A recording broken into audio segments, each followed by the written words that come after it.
Senate meltdown. Galit na galit sina Senators Jinggoy Estrada at Joel Villanueva sa pagkakadawit sa kanila sa flood control scandal. Ang masaklap, tila iniwan daw sila sa ere ng mga kapwa senador. At para ipakitang wala silang tinatago, pipirma raw sila ng bank waivers. Yan ang agenda report ni Hannah T. Nung si Bryce Hernandez na, nagbanggit ng dalawang senador, front page na kaagad kami.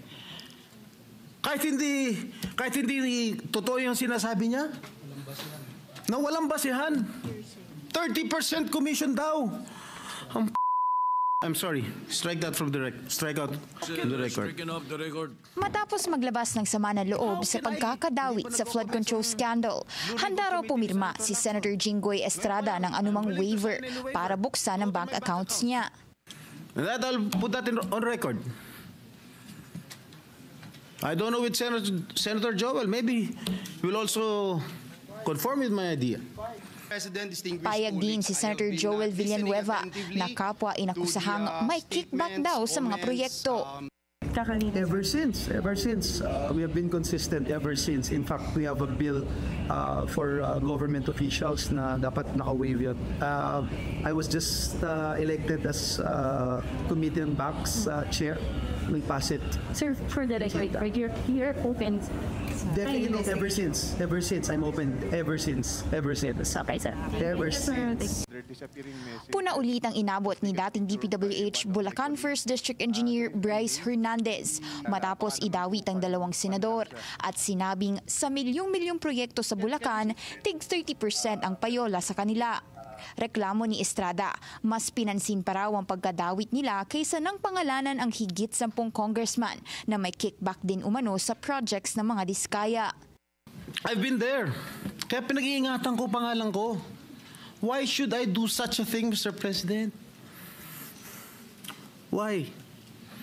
I will never do such thing, Mr. President. Dati nang na-detain si Estrada dahil sa corruption at plunder charges at nadawit din sa pork barrel scam noong 2014. Si Villanueva naman, hiniling na sana hindi maranasan ng mga kapwa-senador ang pinagdaanan niya. Kayo yung gawan na sabihin, idinala sa bahay niyo yung pera. Doon po sa simbahan ng JIL Church. Mr. President, hindi ko alam kung anong mararamdaman niyo kung nasa sapatos ko po kayo.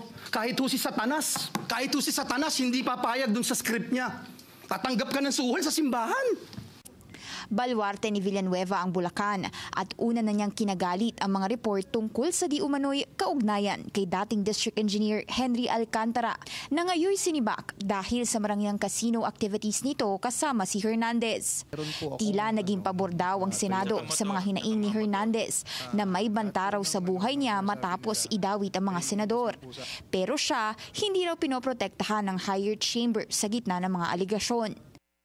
Ang alam ko lang, Mr. President, mahirap na ikaw paparatangan tapos sa mismong sarili mong bahay, hindi ka maproteksyonan. Sa mismong sarili mong bahay, pinagdududahan ka o hindi ka man lang mapakinggan, Mr. President. Sa kabila nito, handa raw siyang suportahan ang desisyon ng Senate Majority tungkol sa custody kay Hernandez. Balik Senado na kasi si Hernandez matapos paglipat-lipatin pa PNP Custodial Center hanggang Pasay City Jail at inaasahang haharap siya sa susunod na pagdinig ng Senate Blue Ribbon Committee. Hamon naman ni Senate Minority Leader Alan Peter Cayetano sa lahat, huwag mamili ng iimbestigahang infra projects. Huwag niyo pong i-exempt ang kahit anong city. Huwag niyo i-exempt si Alan Cayetano. Huwag niyo i-exempt ang congressman namin. Huwag niyo i-exempt yung kapatid ko na dating mayor.